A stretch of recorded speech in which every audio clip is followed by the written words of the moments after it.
The vast chamber buzzed with strange sounds. Clicks, beeps, and odd noises echoed from every corner.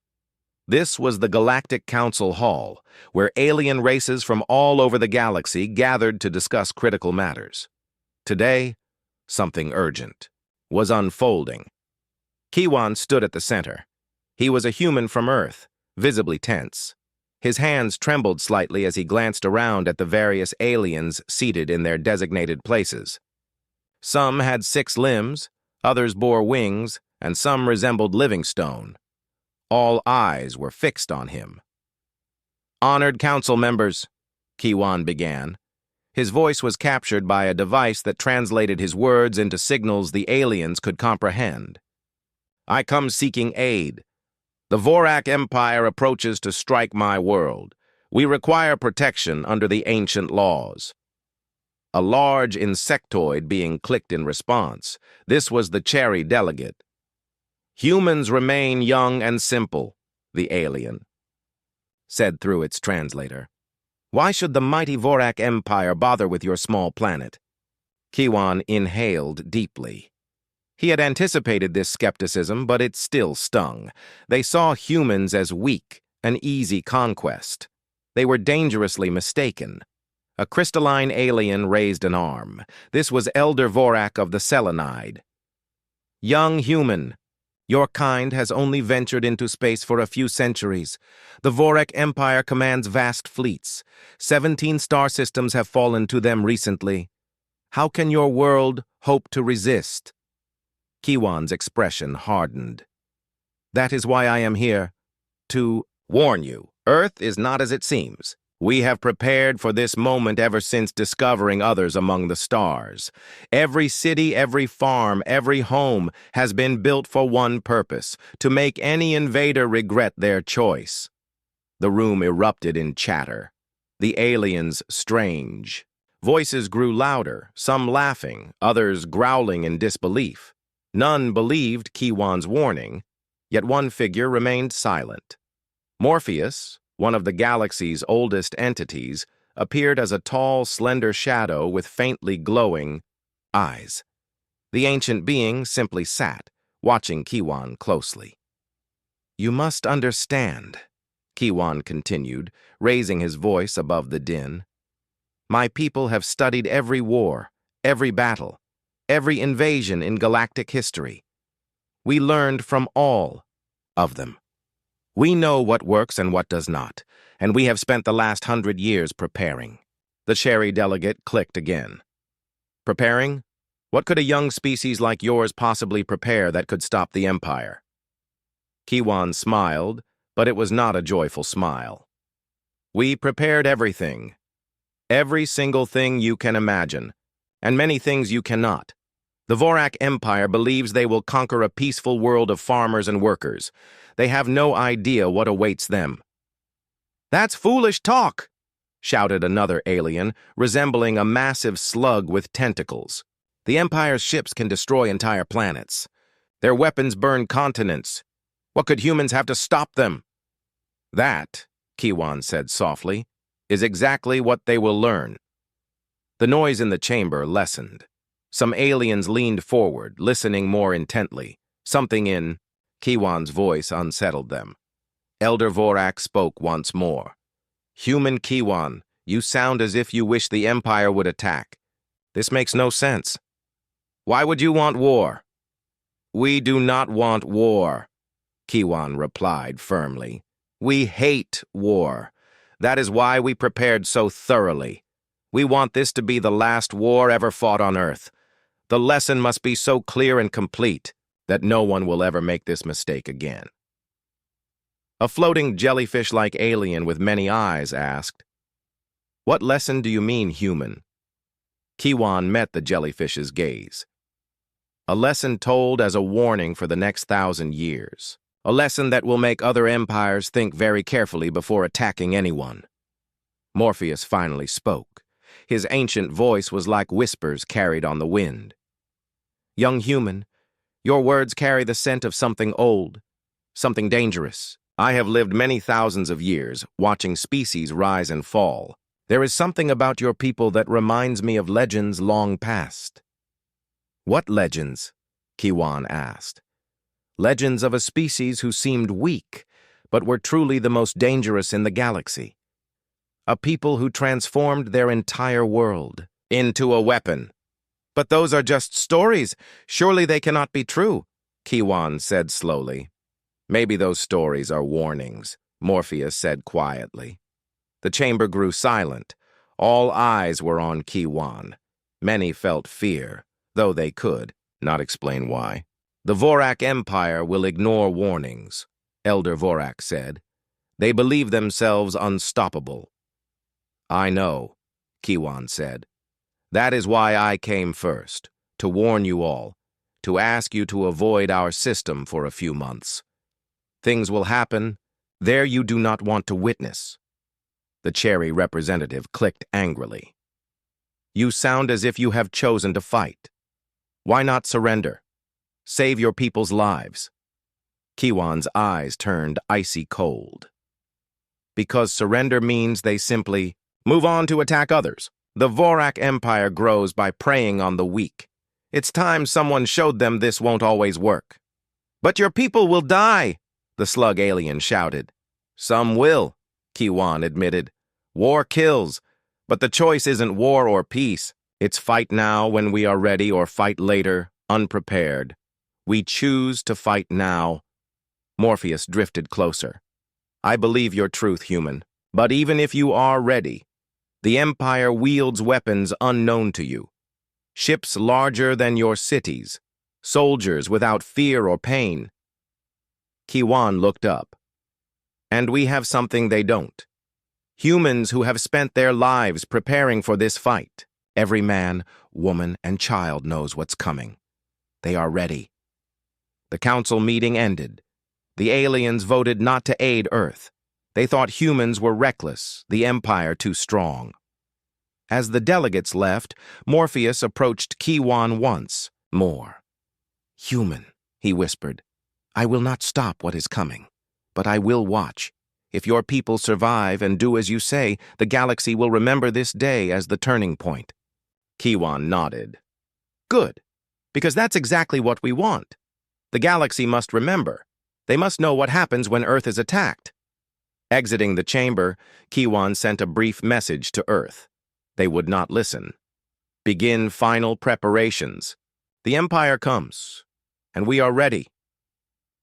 Deep beneath Earth's surface, alarms blared in secret bunkers.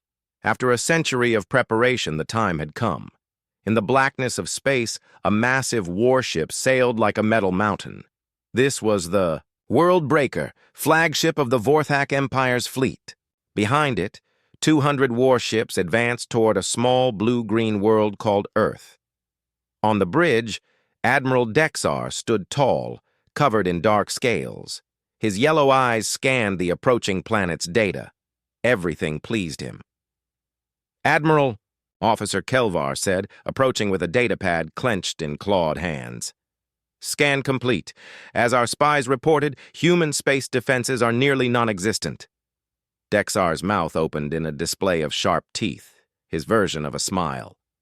Report. What you found?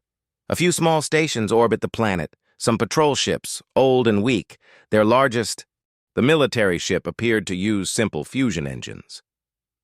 Sir, this will be easier than when we took the Kohlrami homeworld.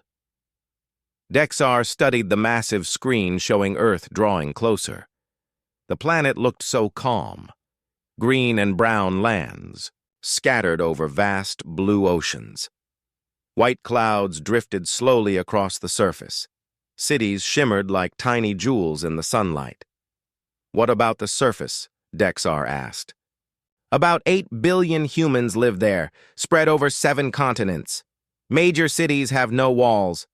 No visible heavy weapons, no energy shields protecting them. Sir, our computers estimate we can conquer this world in under a day. Another officer stepped forward. Zelnith, head of communications. Admiral, we are receiving a message from the planet. Show me, Dexar commanded. The screen shifted to a human woman. Black hair pulled tightly back, dark eyes calm and steady. Behind her, what looked like a military command center. Vorak Fleet, this is General Naung of Earth's United Defense Force. We know why you've come. We're sending coordinates for a safe route out of our system. You have 6 hours to leave.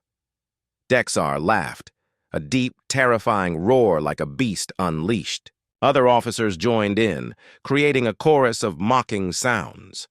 6 hours, Dexar said when he stopped. This primitive dares order the Empire. Open a channel. I want to speak to her. The link opened. Dexar's voice dripped with scorn. General Naung, I am Fleet Admiral Dexar of the Vorak Empire. Surrender your world now, or we will reduce your cities to ashes. You have no weapons to harm us. The woman's face remained serene. Admiral, we're not threatening you. We want to save your life and your soldiers. Earth is not just a home, it is a fortress. Every tree, every stone, every drop of water has been weaponized over the past century. You're not invading a planet. You're flying into the deadliest trap in the galaxy. Enough of this nonsense, Dexar roared. Begin bombing their largest cities. Show them what happens when they defy the Empire. General Naung looked straight into the camera one last time. Her voice was calm but carried something Dexar couldn't understand, a feeling that unsettled him. We tried to warn you, Admiral. We truly did. She paused. Activate operation. Mousehole. All units, prepare full defensive protocols. The transmission ended. Dexar stared at the blank screen, shaking his head. Mousehole? What kind of foolish name is that for a military operation? Probably just a scare tactic, Kelvar said. Humans have strange humor. Dexar nodded. Begin the assault. Send the first wave to strike their capitals. I want to see these humans begging for mercy within the hour. Far below Earth's surface, General A. Naung sat deep underground beneath Sol. The command center was vast, filled with officers and technicians at terminals. Giant screens displayed the Vorak fleet preparing to attack in space. A colonel approached. All defenses are online. Orbital platforms ready. Surface batteries charged. Mobile units positioned underground. Naung nodded. And our people? Every citizen in place? The children are in shelters. Adults man combat stations. Everyone knows their role. Naung glanced. Naung stared at the screen showing the enemy fleet. They had no clue what awaited them. For 100 years, every human child had been raised knowing this day would come. Every building, every street, every farm was designed for this moment. The Vorak believe they're attacking a world of peaceful farmers and city workers, said Colonel Minho. Let them believe that, Naung replied. The surprise will be total. On the surface, Sol appeared exactly as the Vorak expected. People walked the streets, going about daily lives. Cars moved along roads. Children played in parks. Everything looked normal and calm, but a keen observer might notice odd details. The glass panels on tall buildings weren't quite the right shape for windows. Vehicles on the streets were larger and heavier than normal cars. Playground equipment had strange angles and shapes. In Sol's suburbs, farmer Dejo worked his rice field. He looked like any farmer, worn clothes, muddy boots, a hat shading his face, but Dejo wasn't really a farmer. He was a retired military engineer, and his rice field wasn't a rice field at all. Dejo, his wife Ariam called from the farmhouse. The signal just came through. Operation Mousehole is active. Dejo nodded and pressed a hidden button on what appeared to be a normal farming tool. Instantly, the rice field transformed. Water drained away through secret pipes. The green plants folded down into the soil. Rising from beneath were rows of missile launchers spread across Earth. Similar changes occurred elsewhere. Farms revealed hidden weapons. Parks opened to show radar stations. Even animals were deceiving. Many cows and sheep were sophisticated robots disguised as livestock. In space, Vorak fighters began their attack run. Squadron leader Talvon led 12 fighters toward Sol. His screens showed no defenses, no anti-aircraft guns, nothing threatening his squadron. "This will be too easy," Talvon told his pilots. "These humans don't know how to fight real war." "Should we give them a chance to surrender?" a young pilot asked. Talvon laughed. "The Admiral ordered destruction. We follow orders. Arm all weapons! Prepare to strike!" The fighters dove at Sol at breakneck speed, too fast for humans below to spot before impact. Or so Talvon thought. As they neared the city, the peaceful buildings began to change. Glass panels slid aside, revealing the dark barrels of massive guns. Vehicles on the streets opened like flowers, revealing missile pods. Parks erupted as weapon platforms rose from underground. "Impossible!" Talvon screamed over his radio. "The entire city is armed! How did they hide all this?" His question was answered by a wall of fire bursting from Sol. Hundreds of weapons fired simultaneously, weaving beams and missiles impossible to dodge. Talvon's squadron vanished in seconds, burning wreckage raining down on the city. This happened across Earth. Every city the Vorak struck was a fortress. Every target was a trap. On the World Breaker, Admiral Dexar watched fighter squadrons vanish from his tactical display one by one. In less than 10 minutes, half his attack force was gone. "How is this possible?" he demanded. "Our scouts said no defenses." Officer Kelvar frantically checked instruments.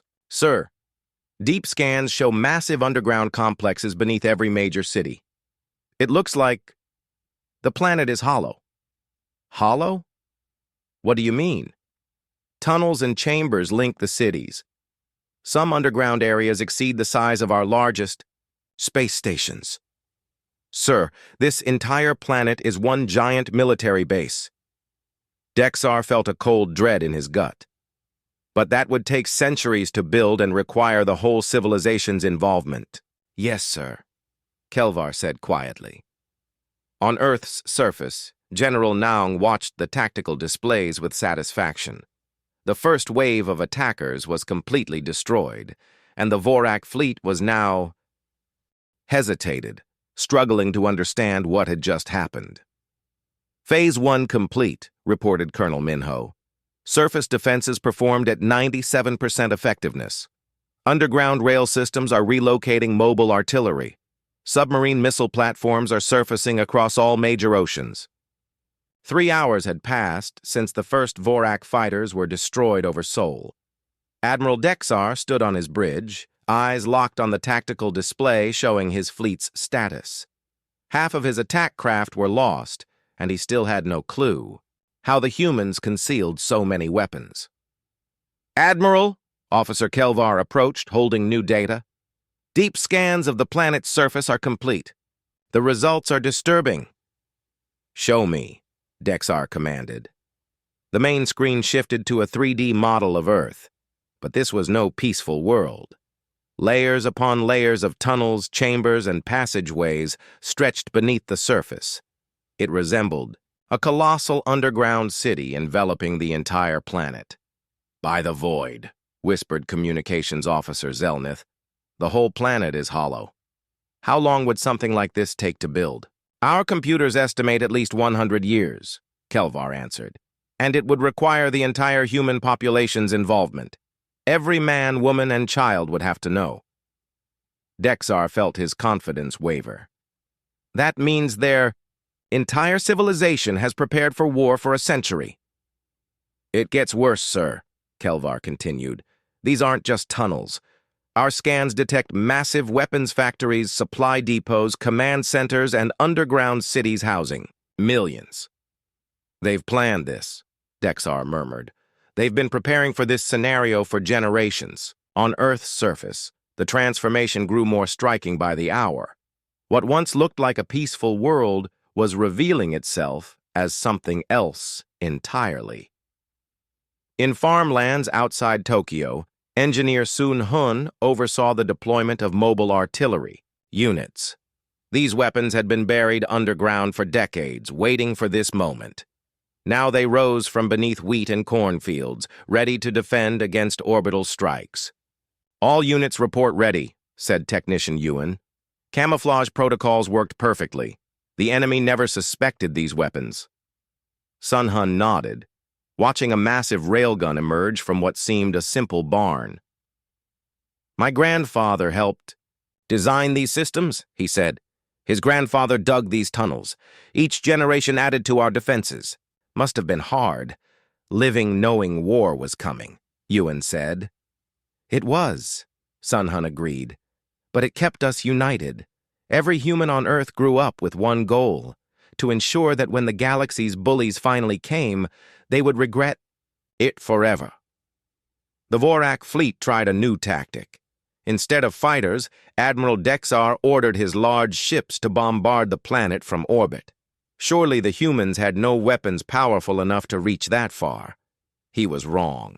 The first orbital attack began as 12 Vorak destroyers positioned above New York City. Their plasma cannons charged, ready to turn the metropolis into a blazing ruin. "Target locked," the lead destroyer's weapons officer reported. "Ready to fire on your command." "Fire," ordered the captain. Massive energy beams lanced down toward New York, but instead of hitting helpless buildings, the beams struck a shimmering energy shield suddenly appearing over the city. The plasma, which should have obliterated everything, was absorbed and redirected into huge capacitors beneath the streets. "Shields?" gasped the Vorak captain. "They have planetary shields. How do they power something this large?" His question was answered as New York fired back. The absorbed energy fueled the city's own weapons. Massive beam cannons rose from hidden positions in Central Park, atop skyscrapers, even from the Statue of Liberty itself. The return fire the counterattack was devastating. All 12 Vorak destroyers were either destroyed or heavily damaged within minutes. The humans hadn't just defended against the orbital bombardment, they had turned the attack's own energy into power for their retaliation. "This is impossible!" Admiral Dexar roared, watching another squadron vanish from the tactical display. "No planet should be capable of defenses like this." But the humans were only beginning. Across Earth, more hidden weapons revealed themselves. The Great Wall of China unfolded to show a massive linear accelerator capable of launching projectiles into space. The pyramids of Egypt split apart, exposing advanced radar and communications arrays. Even Mount Rushmore was hollow, housing one of Earth's main command centers. Beneath London, Resistance Commander Janho coordinated Europe's defense. Thousands of technicians manned computer stations controlling weapons spanning the continent. "Sir," Communications Specialist Hayam reported, "targeting data from all orbital platforms indicates the enemy fleet is moving into optimal firing positions." Junho smiled grimly. "Perfect. They're following our tactical predictions." "Exactly. Signal all European defense grids. Prepare for Operation Thunderstorm." Operation Thunderstorm had been planned for 70 years. Every major European city connected by underground rails, capable of moving weapons and troops at lightning speed. When launched, the entire continent would become one massive coordinated weapon. The Vorak ground forces fared even worse than their fleet. Bombing runs that seemed successful were falling into carefully laid traps. Ground Commander Hexa led his invasion force through Berlin's ruins, seemingly destroyed by bombardment, which should have made invasion easy. But something was off. "Sir," Sergeant Sexavol reported, "we keep taking casualties but never see the enemy. It's like the ruins themselves are fighting us." Hexa understood. Buildings that looked like collapsed rubble erupted suddenly with gunfire. Debris was arranged deliberately, channeling the enemy into kill zones. Bomb craters created perfect ambush spots. "It's like they wanted us to bomb their cities," Hexa said into his communicator, "like they planned for this destruction." He was right. The humans spent decades designing cities to appear destroyed when needed, while becoming more lethal. Every pile of rubble hid weapon emplacements. Every collapsed building was a fortress disguised as ruins. Resistance fighter Tahun crouched in a basement that looked destroyed but was actually a sophisticated bunker. His urban warfare squad prepared for the next ambush. "Remember," he whispered, "they think they're moving through a defeated city's ruins. They don't know every concrete slab, broken wall, and metal pile was placed exactly where we wanted." His sniper, Yunbi, adjusted her scope from a pile of debris, providing perfect sight across 3 city blocks. "The enemy is predictable," Yunbi said. "They always take the same routes through ruins."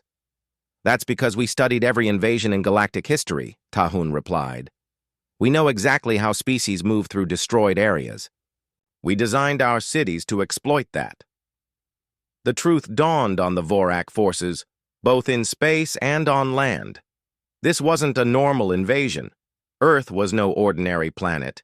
Humans were no ordinary species. Every part of human civilization was designed assuming someone would try to conquer them. Their cities were fortresses disguised as civilian zones. Farms were weapon platforms masked as agriculture. Their entire population was a military force, disguised as ordinary people. Deep in the Pacific Ocean, submarine Captain Wang received the signal he'd awaited all career. His vessel, the Deep Strike, wasn't really a submarine. It was a mobile missile platform hidden on the ocean floor for 20 years. "Surface and prepare to fire," he ordered. "Time to show these aliens what our oceans can do." Across Earth's seas, hundreds of similar submarines surfaced. But these weren't the only surprises in the water. Artificial islands, once thought to be research stations, revealed themselves as floating fortresses. Underwater cities, built in secret, served as bases for aquatic assault troops. The Vorak fleet suddenly found itself under attack from directions the Vorak had never imagined. Missiles launched from the oceans, energy beams fired from islands that had seemed deserted. Even sea creatures appeared to be attacking, but these were advanced underwater drones disguised as whales and sharks. "Admiral," Officer Kelvar's voice was urgent and panicked. "We're under attack from the planet's oceans. How is this possible?" Dexar stared at the tactical display, horror growing with every red warning symbol flashing around Earth. This planet wasn't just a world. It was one gigantic, hidden weapon system disguised as a normal world. 6 days had passed since the Gestur's Vorak Empire launched their invasion. What was meant to be a swift conquest had become a nightmare for Admiral Dexar and his fleet. Now, trapped within Earth's solar system, they faced human warships appearing out of nowhere. Captain Jiho stood on the bridge of the Earth defense ship Indomitable. His vessel had hidden behind the moon for 3 weeks, waiting for this moment. Around him, his crew worked with calm precision, the product of a lifetime's training for this battle. "Captain," reported First Officer Suna, "the enemy fleet is exactly where Strategic Command predicted, trapped between our orbital defense platforms and the outer system fleet." Jiho nodded, eyes on the tactical display. The Vorak ships clustered tightly in a defensive formation, trying to guard themselves from attacks on all sides, just as Earth's military planners expected. "Weapons status?" Jiho asked. "Weapons?" Specialist Tae Hyan grinned, scanning his instruments. "All systems green, sir. Mass drivers fully charged. Antimatter torpedoes loaded and ready. The enemy still doesn't know we're here." "And the special payload?" "Waiting for your command. Once fired, the whole galaxy will know what happens when you attack Earth." For months before the Vorak arrival, Earth's warships had played a careful game of hide-and-seek, disguising themselves as asteroids, space debris, even comets. Some had hidden in the asteroid belt for years, their crews in suspended animation until needed. Now, one by one, these ships revealed themselves, circling the enemy fleet like wolves hunting prey. On Earth's surface, the ground war worsened. For the Vorak forces, each city they attacked was more deadly than the last. The humans weren't frightened civilians fleeing, they were soldiers, every single one. Resistance fighter Daejo crouched among the ruins of downtown Bususan, To any observer, the city seemed utterly destroyed by orbital bombardment. In truth, the humans had triggered pre-planned destruction protocols that made defenses appear as rubble while actually strengthening them. "Remember," Daejo whispered to his squad, demolitions expert Ariam and sniper Junho, "every collapsed building was designed to fall this way. Every piece of debris has a purpose. We're leading them exactly where we want." The Voraks. Troops marched through what they believed were ruins. Unaware, they moved through the most advanced urban battlefield ever created. Buildings that looked destroyed were intact behind carefully crafted facades. Rubble was arranged to funnel invaders into kill zones, where crossfire could wipe them out efficiently. Commander Hexa of the 47th Vorak Infantry had lost half his force in just 2 days. Every time they thought they secured an area, humans emerged from hidden positions and struck. It felt like the city itself was alive and hunting them. "Command, this is Hexa," he transmitted urgently. "We need reinforcements immediately. These aren't civilians. Every human we meet is armed and trained. Children set explosive traps. The elderly call in artillery strikes. It's as if their entire species was born for war." The truth was exactly what Hexa feared. For 3 generations, every human child had grown up learning military skills alongside reading and math. Everyone knew how to fight, how to hide, how to use objects into weapons. The entire population of Earth was a sleeping army finally awakened. Deep beneath the Himalayas, Supreme General Wong observed the battle from humanity's primary command center. Over 50 years, the mountain had been hollowed and transformed into the largest military installation in history. Holographic displays surrounded him, showing everything from orbit to street battles. Phase 4 complete, reported Intelligence Chief Uni. Enemy fleet surrounded, no escape. Ground forces systematically destroyed, supply lines severed, estimated victory time, 12 hours. General Wong studied the data. "Casualties lower than expected. The enemy follows our tactical predictions perfectly, making the mistakes we anticipated." "Good," Wong said. "Signal all units. Begin Phase 5. Time to show them why we're called the Death World species." Phase 5 was the final revelation of Earth's true nature. What the Vorak thought they knew was nothing compared to what was coming. High above Earth, something impossible occurred. Luna, the moon, cracked along perfect lines. For a moment, Vorak observers thought it a natural disaster. Then the truth came clear. Luna was not natural. It was humanity's ultimate weapon. The moon split like a flower, revealing a massive weapons platform inside. Docking bays for fleets, weapon batteries capable of planetary destruction, and advanced manufacturing facilities built over decades. "Impossible," Admiral Dexar screamed. "Geological scans showed Luna was natural." Science Officer Vex Neal whispered, "If they hide weapons inside their moon, what else?" Immediately, throughout the solar system, objects once thought to be asteroids, comets, even gas clouds, revealed themselves as camouflaged military bases. Humanity had not only fortified Earth, they had turned their entire star system into an impregnable fortress. Commander Young of Luna Base opened a channel to the trapped Vorak fleet. His image appeared on Dexar's screen, with the vast weaponized moon behind him. "Admiral Dexar, this is Commander Young of Earth Defense Command. You now understand why every other species warned you to stay away. Earth isn't just a death world for its harsh environment. It's a death world because we made it so." "This is madness," Dexar protested. "No species could build something like this." Young nodded. "No normal species could. But we're humans. We spent a century turning our entire civilization into a weapon system.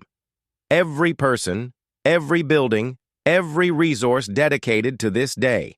On the surface, the last Vorak ground forces were trapped in what they thought was ruined downtown Tokyo, surrounded by resistance fighters led by Colonel Sunung-hun and urban warfare specialist Yuan, the aliens finally grasped humanity's deception. "How is this possible?" gasped the dying Vorak commander as Sun Hun approached. "Every city is a fortress, every citizen a soldier. No species could maintain this for generations." Sun Hun's grim but kind expression said it all. "We learned when we discovered. We weren't alone. The galaxy is full of empires like yours, powerful, taking what they want, killing anyone who resists. We had a choice, victim or nightmare. But the cost?" whispered the alien. "To live your whole life preparing for war," Yuan added, checking her weapon. "The cost of not being ready would have been worse. We chose readiness so someday we wouldn't fear anymore." The Vorak commander's eyes dimmed. "What now? Will you conquer others?" Sun Hun shook his head. "We built this for defense, not conquest. But now the galaxy knows what happens if you attack Earth. Maybe that will make all species safer." Back in orbit, final phase began.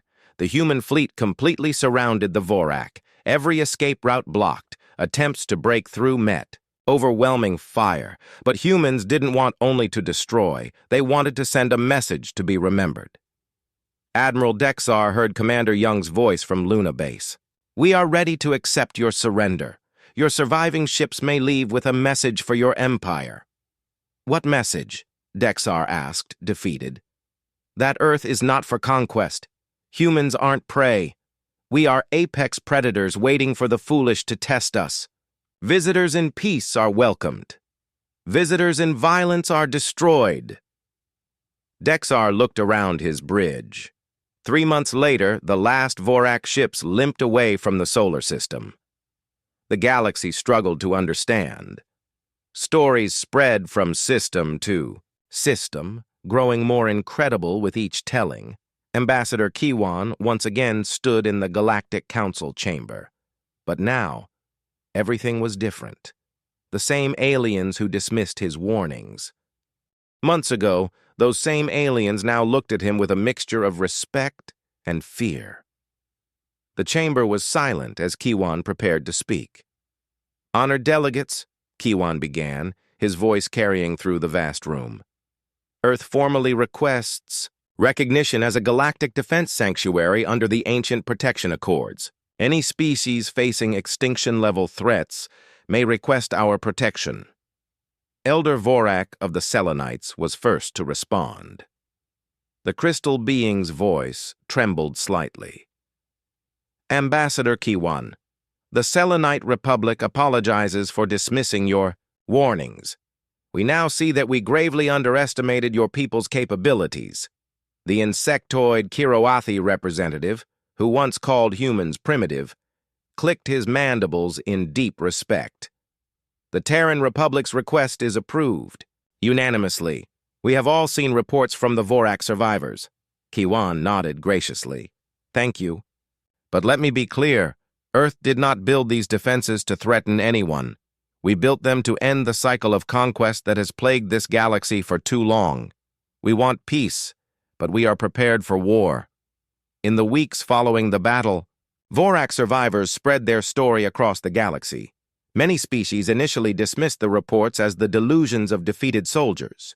But as more details emerged, and deep space sensors confirmed the massive changes in Earth's solar system, the truth became undeniable. The ancient being Morpheus floated closer to Kiwan.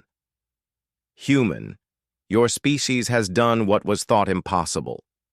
You turned an entire world into a weapon while maintaining civilization. But what will you do now?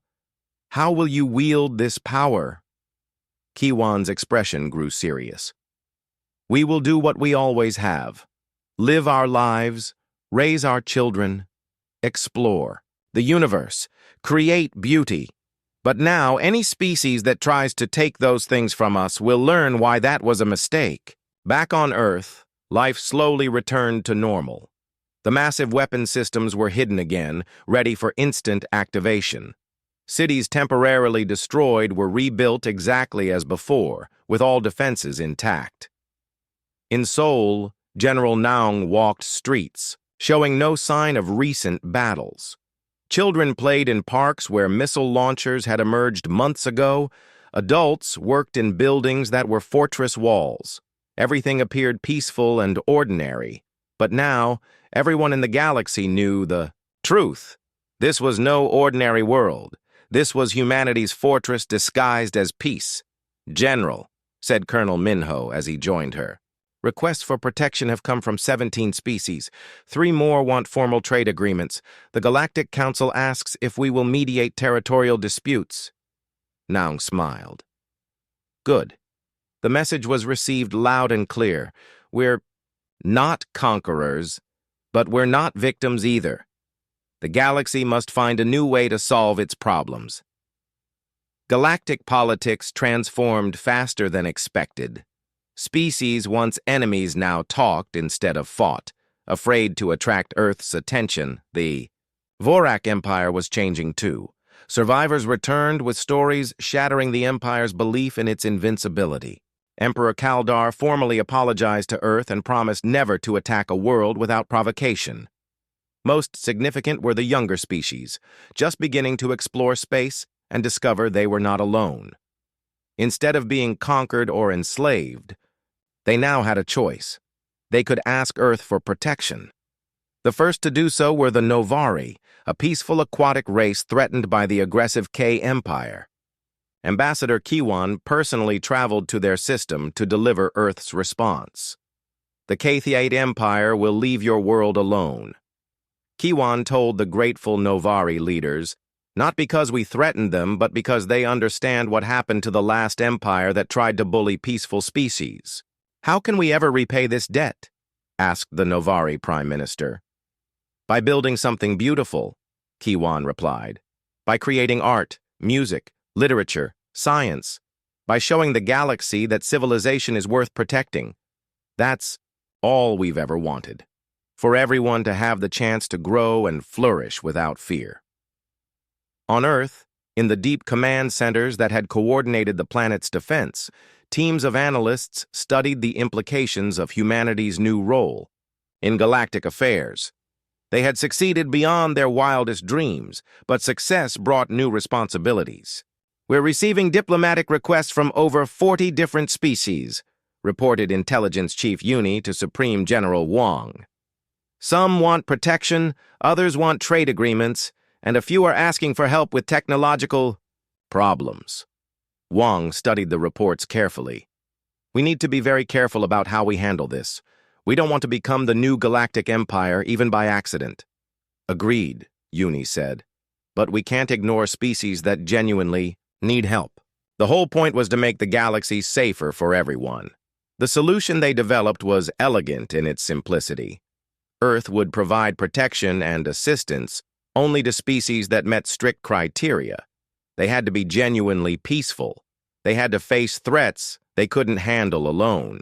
And they had to agree to use any help solely for defense. Meanwhile, the weapons and defenses that saved humanity were constantly improved and expanded. The lesson of the Vorak invasion was clear. Aggressive species would always exist, and Earth must be ready. Engineer Sung Hyun, now Director of Planetary Defense, oversaw new hidden installations across Earth's surface. "Every generation must add something to our defenses," he explained to his daughter Yuan, who followed his path. "Will your children live their whole lives preparing for war like we did?" Yuan asked. Sung Hyun looked over peaceful Tokyo, families walking in parks, children laughing. "I hope not. I hope what we built will keep them safe. But if it doesn't, they'll be ready." The psychological impact of humanity's victory was as important as the military one. For the first time, aggressive empires had to consider that their victims might fight back effectively. The age of easy conquest was ending. In the Vorak home system, former Fleet Admiral Dexar, now demoted to a simple ship captain, addressed young officers. His words were recorded and spread as a warning. "I want you to understand something," he said, his proud voice now hollow with defeat. "When we attacked Earth, We thought we were striking a primitive world of helpless civilians. We were wrong. Earth is not a planet with defenses. Earth is a weapon with people living on it. Every city, farm, mountain, ocean, part of one massive military system. How could we have known? Asked a young officer. We could have listened, Dexar replied. Their ambassador warned the Galactic Council exactly what would happen. We thought it was bluffing. We thought humans were too weak to threaten us. We learned the most dangerous enemy is one who appears helpless, but is perfectly prepared. Earth's victory became required study across galactic militaries. Analysts spent years trying to understand how humanity had succeeded so completely. Their conclusion was simple and profound.